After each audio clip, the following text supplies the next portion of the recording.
Di video pertama ini kita akan membahas suatu film yang berasal dari Thailand yang bergenre heist thriller. Film ini berjudul Bad Genius atau judul lain dari film ini adalah Colored Games Gone yang diproduksi pada tahun 2017. Inti dari film ini menceritakan tentang seorang murid SMA yang jenius, dan dengan kejeniusannya itu, ia nantinya akan dapat menghasilkan uang dengan cara yang akan membuat Anda terpukau. Film ini mendapatkan rating 7,6 dari IMDb dan 8,06 dari Rotten Tomatoes. Dan film ini adalah film yang menurut saya memorable karena dibungkus dengan sangat baik sehingga Anda akan terbawa ke dalam suasana dan ikut tegang pada saat menonton film ini secara langsung. Sebelum menonton, saya ingatkan, video ini akan memudahkan Anda dalam memahami alur cerita dari satu film dengan waktu yang lebih singkat dari durasi film aslinya. Selain itu, video ini juga mengandung unsur full spoiler. Jadi bagi kalian yang tidak suka dengan spoiler dan lebih suka menikmati film secara utuh, saya sarankan supaya Anda menonton filmnya terlebih dahulu.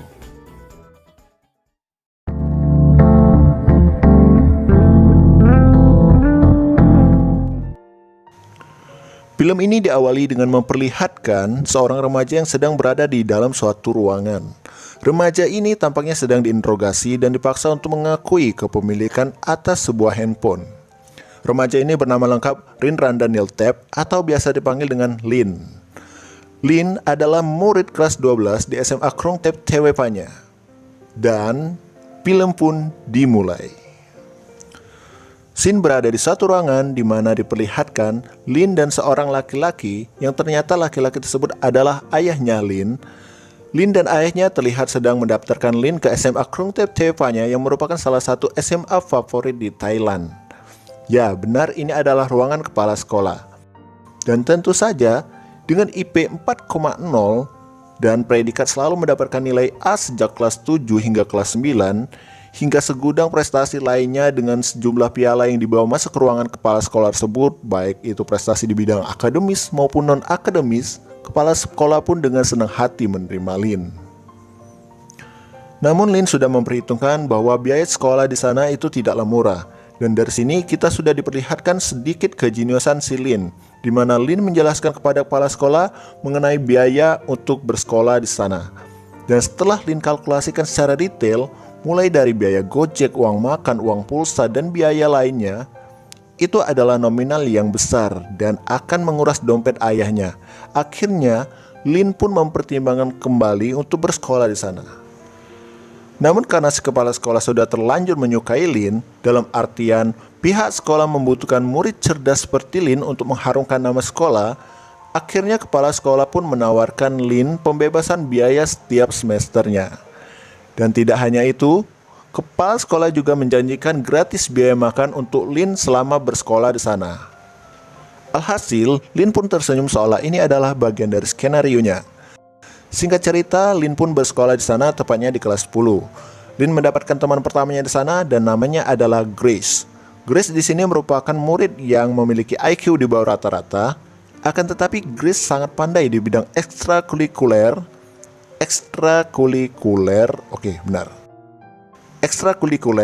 tepatnya di bidang teater atau acting. Scene pun berpindah ke perpustakaan, di mana Grace bercerita kepada Lin bahwa sekolah saat ini menerapkan suatu peraturan baru di mana untuk masuk ke klub teater itu diperlukan IP minimal 3,25. Dikarenakan si Grace ini adalah murid yang kurang cerdas, jadi dia kesulitan mendapatkan IP tersebut. เราว่าเล่นละครเวทีแม่งยากกว่าเรียนเยอะเลยนะเว้ย Dan ketika Grace sedang mengisi soal matematika dari gurunya, Lin pun dengan senang hati mengajari Grace cara menjawab soal tersebut dengan benar. Hingga akhirnya Grace pun meminta Lin untuk menjadi gurunya.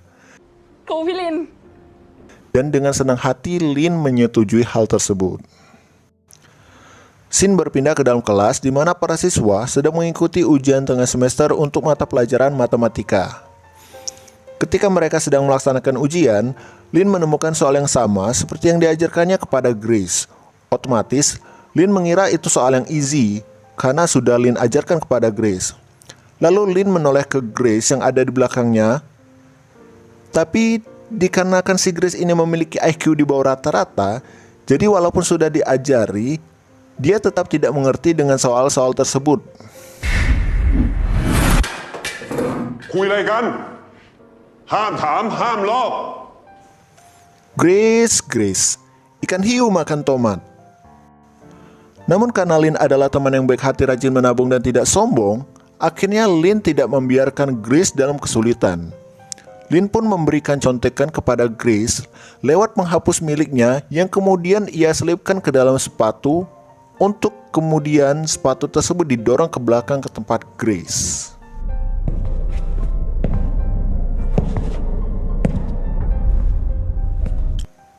Akan tetapi, ketika Grace hendak menukarkan sepatu miliknya dan mendorong sepatu tersebut ke tempat Lin, sepatunya malah terdorong begitu jauh. Offside, cok. Dan disinilah ketegangan pertama terjadi.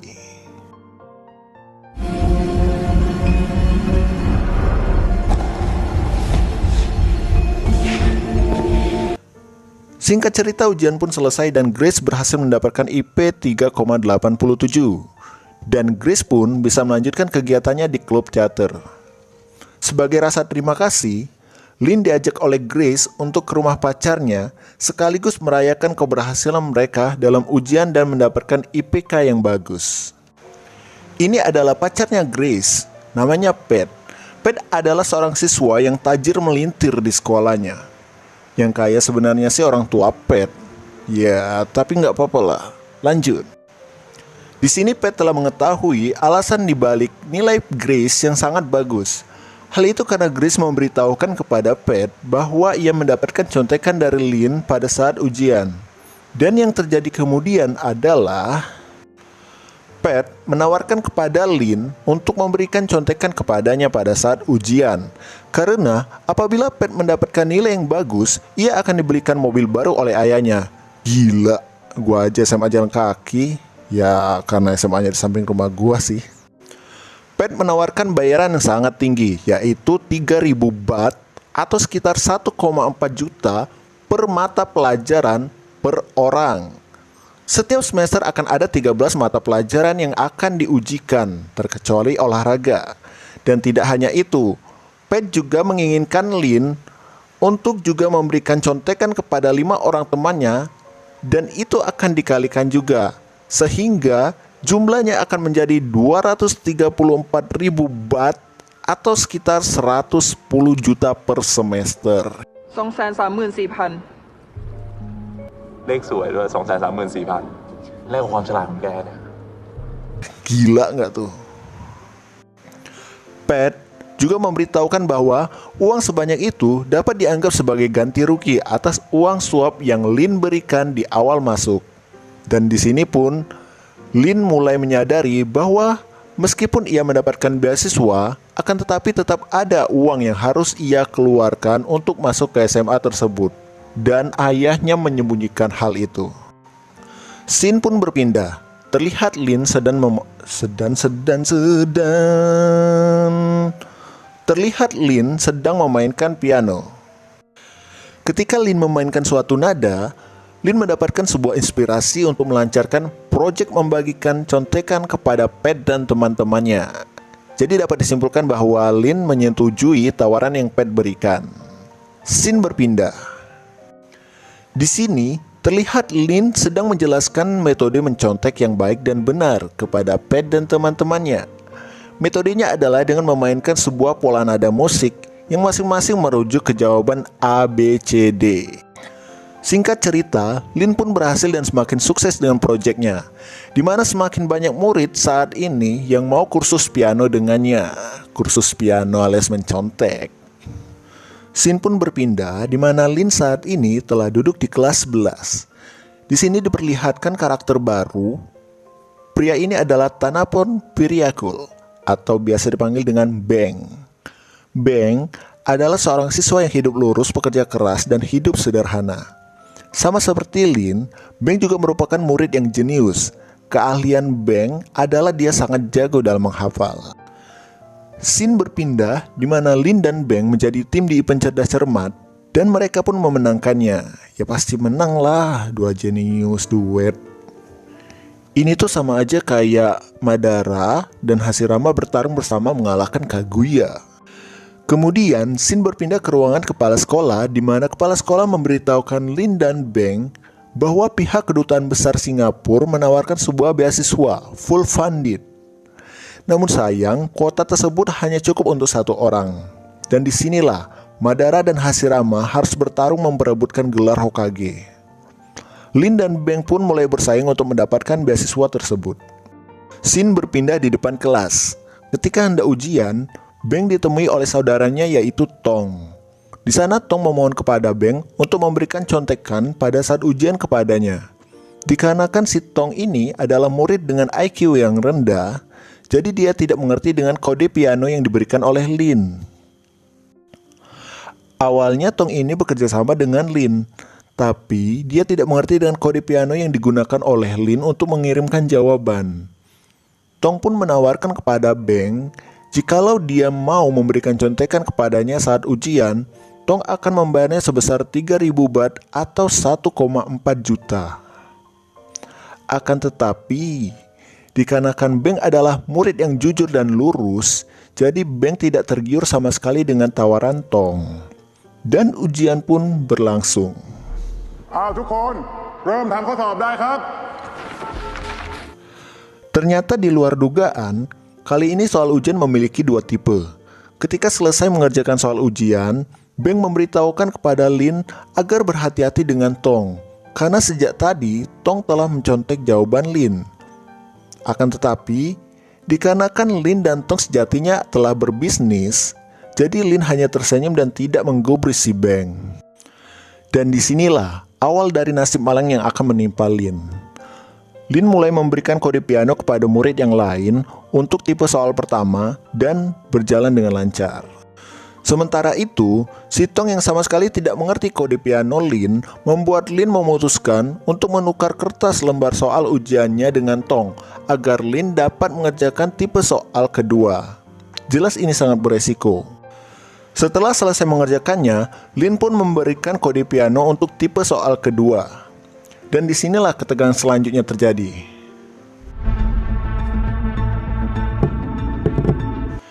Yaitu ketika waktu ujian telah berakhir, sedangkan Lin masih belum selesai memberikan kode piano kepada murid lainnya.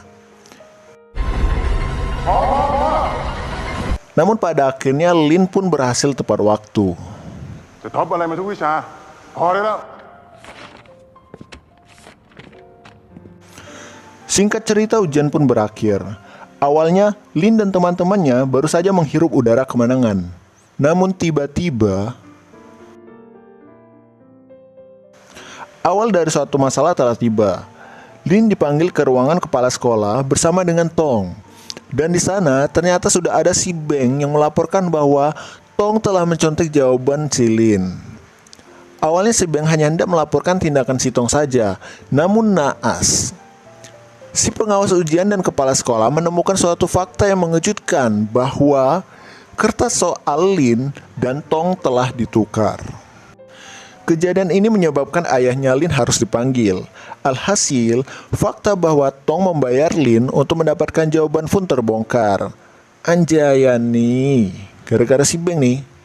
Beng. Sebagai akibat dari semua kejadian tersebut, Lin harus didiskualifikasi dari kesempatan untuk mendapat beasiswa Singapura.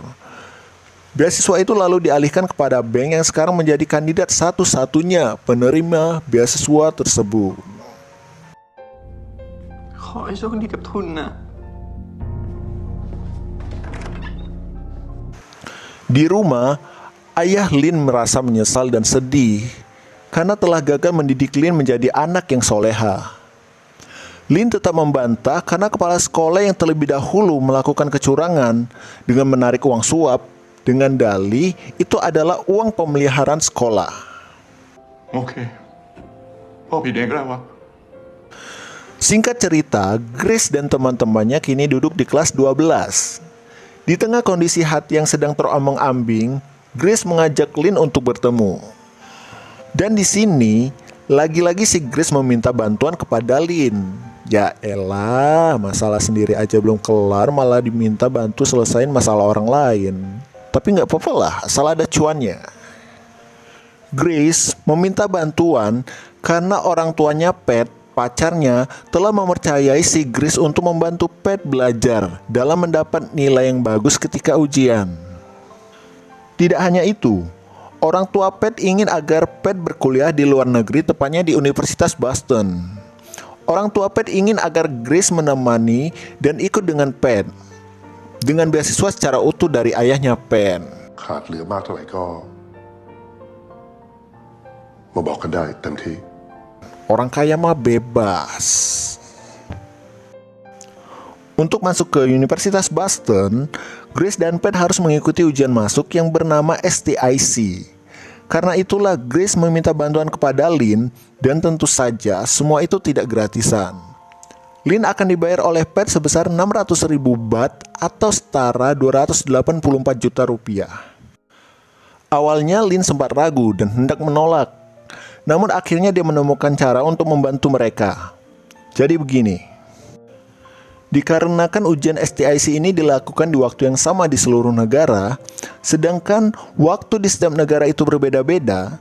Contohnya, di Australia dan di negara mereka Thailand itu ada selisih 4 jam. Dan itu dijadikan peluang oleh si Lynn untuk pergi ke Sydney, Australia dan mengerjakan soal terlebih dahulu untuk kemudian Lynn mengirimkan jawaban kepada Pat dan Grace yang ada di Thailand. Terlebih lagi, setiap negara yang mengadakan ujian STIC itu memiliki soal ujian yang sama. Dan bukan hanya itu saja, bisnis percontekan Lynn pun kembali dibuka. Dan kali ini dengan skala yang lebih besar dan masa yang lebih banyak. Di sini, mereka berbagi tugas di mana Grace dan Pat ditugaskan untuk mencari klien, sedangkan masalah ujian, Lynn yang akan menanganinya. Akan tetapi, ketika Pat menanyakan perihal cara mengirimkan jawaban, si Lynn pun menjawab bahwa dia akan menghafalkan jawaban terlebih dahulu, lalu mengirimkannya lewat handphone. Tetapi, di sini Lynn memiliki suatu kendala. Dikarenakan soal ujian STIC yang begitu banyak dan berjumlah lebih dari 100, jadi dengan waktu yang terbatas, Lynn hanya bisa menghafal jawaban sampai setengahnya saja. Oleh karena itu, disinilah Lynn membutuhkan seseorang untuk membantunya dan menghafalkan setengahnya lagi. Lalu siapakah orang yang akan membantunya tersebut?